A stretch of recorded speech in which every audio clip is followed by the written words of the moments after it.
Hey tankers, and welcome back to World of Tanks with BR154, where we're taking our first look at the Premium Tier VIII American Versatile Heavy Tank, the MIVY, that's coming to a Holiday Ops 2021 loot box near you.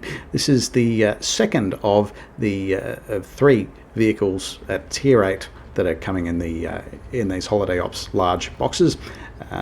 So we reviewed the Bofors Torn Barn yesterday, so please catch that review as well. It's worthwhile doing so. Now hopefully you're also catching this from my Wix page. If you're not, I will put the link in the description below where I go through a much more detailed comparative and technical analysis of the vehicle. So what can we say about MIVY? Straight out the gate, we can say the mobility is quite good. We're sort of using the Skoda T27 as a bit of a pace car before. Most of the standard B is pulled away from us, but compared to the other Tier 8 versatile premium heavy tanks, this mobility is actually pretty well best in class. You've got a forward speed of 45 kilometers per hour and a reverse speed of about 18 kilometers per hour, which is they're both pretty good. You'll also notice as we come around the corner, the rotational mobility is not bad either. And so when you put those things together, you end up with a tank that can be very multi-dimensional in terms of how it moves. And it kind of needs to be, because even though the armor layout is quite competent, you'll shrug off most shells with less than 250 millimeters of penetration from the upper plate and above. The problem is this cupola. It's got 137 millimeters of effective armor, and that means that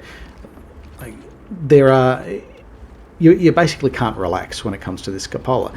Even if you end up in a top tiered, in a 357 matchup, you've got little tier 6s running around, even the 145 millimeters of the Cromwell, chances are that's going to penetrate your cupola. So you do need to be very mindful of that, and use every bit of your mobility to try to keep that thing mobile.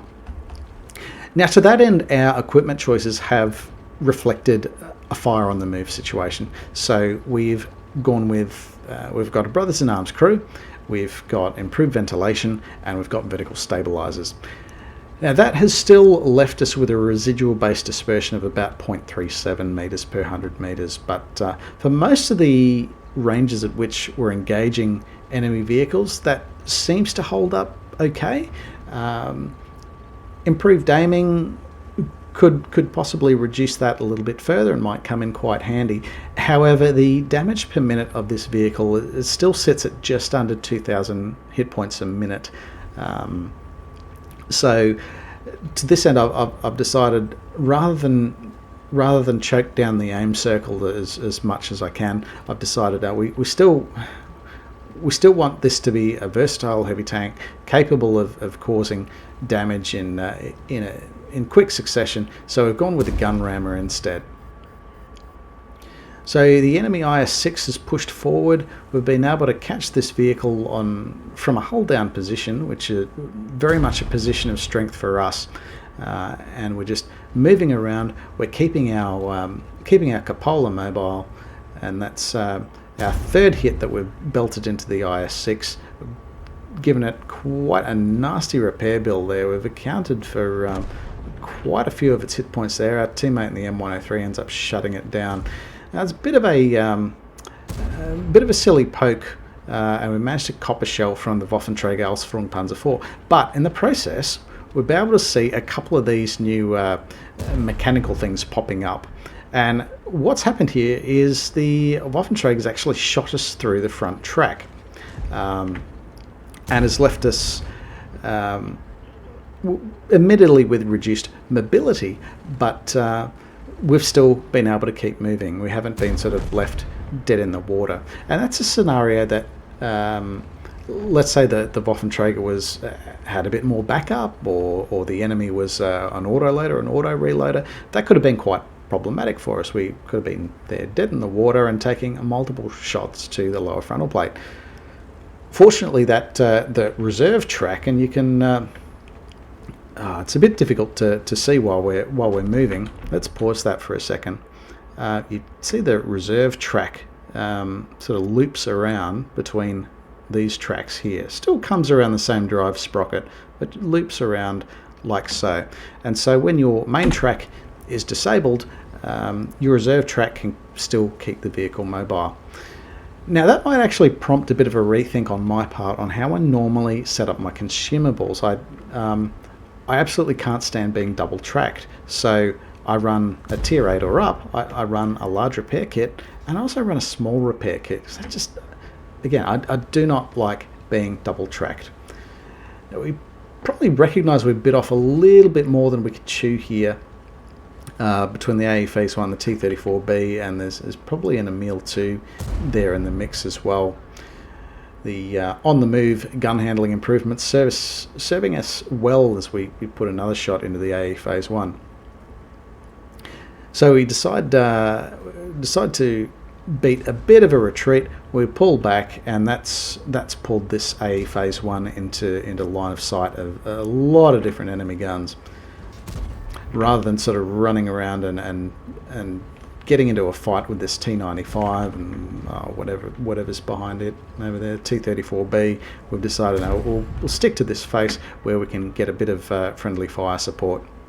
And that's ultimately served us well because the enemy ends up with more damage per minute pointed at them than can be pointed at us. But yeah, going back to the reserve track possibly prompts a rethink on how I would run the consumables. Certainly you want to have at least one repair kit, but I would be disinclined to equip this vehicle to run 2 repair kits going forward. As of course I decide I have a penchant for being triple tracked, in which case then I might review that, but I don't think I've ever been that unlucky as to have that happen yet. We'll see how we go. So that's a win for us. Let's take a quick look at the results.